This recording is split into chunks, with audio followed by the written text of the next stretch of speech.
ನೀವಿಬ್ಬರು ಏತಕ್ಕಾಗಿ ಇಲ್ಲಿಗೆ ಬಂದಿರಿ?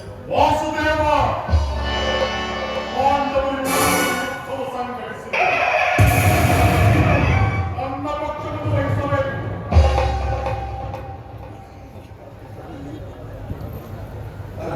ವಹಿಸಬೇಕು.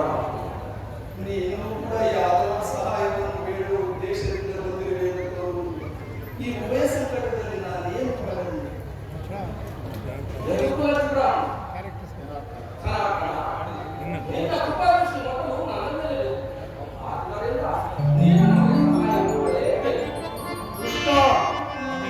ನಮ್ಮಿಬ್ಬರಿಗೂ